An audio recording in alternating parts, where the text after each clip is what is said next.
Il y a quelques semaines, 120 soldats se sont entraînés en montagne au-dessus de Saint-Jean-de-Maurienne, lors d'un exercice intense concluant par la prise du col du Chaussy. Oui, tout à fait. Donc, nous sommes partis lundi avec une compagnie, donc le volume de 120-130 personnes, d'un régiment qui vient du nord-est de la France, donc qui n'est pas chasseur alpin à la base, mais que l'on place dans le milieu montagneux pour un stage d'aguerrissement.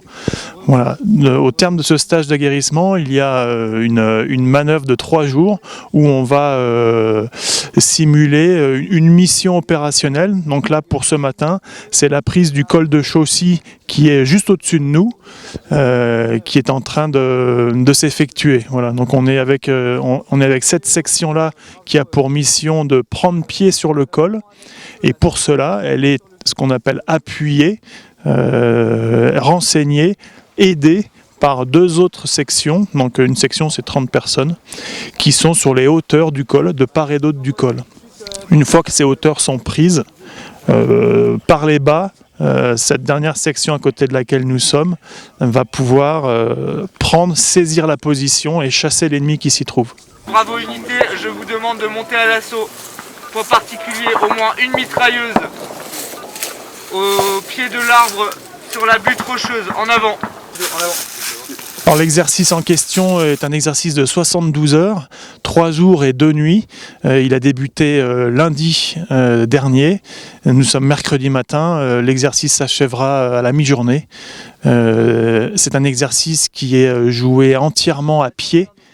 Ce qui est assez inhabituel pour cette unité qui nous vient d'un régiment de cavalerie sur Charles Leclerc. Donc ce sont des cavaliers qui sont plus accoutumés au combat sur leur véhicule.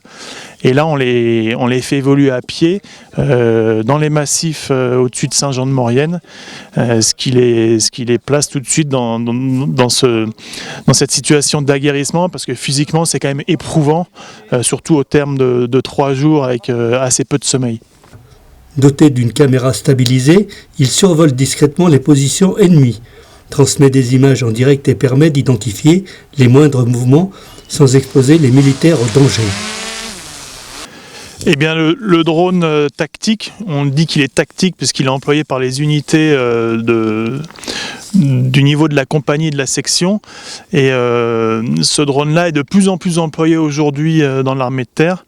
On s'est aperçu en regardant les engagements actuels que le drone pouvait apporter de grosses plus-values dans les opérations.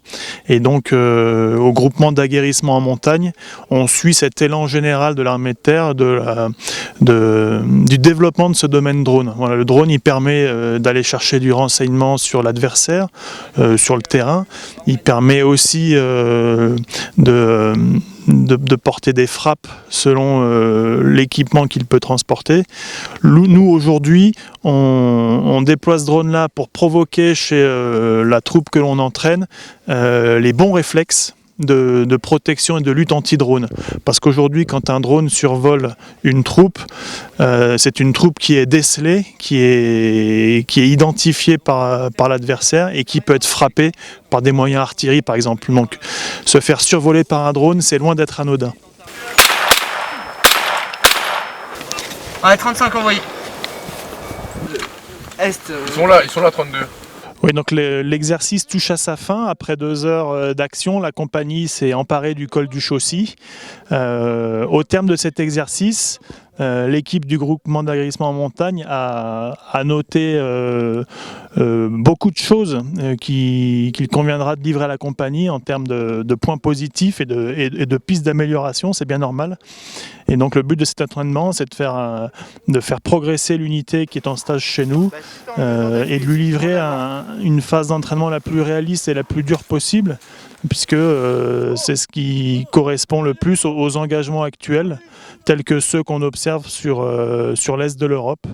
Et donc on se devait de lui proposer cette phase la plus rustique possible et la plus réaliste pour qu'elle s'entraîne au mieux et qu'elle soit le plus préparée possible. Cet exercice en montagne confirme la capacité de la compagnie à s'adapter, à manœuvrer et à remplir sa mission dans un environnement exigeant.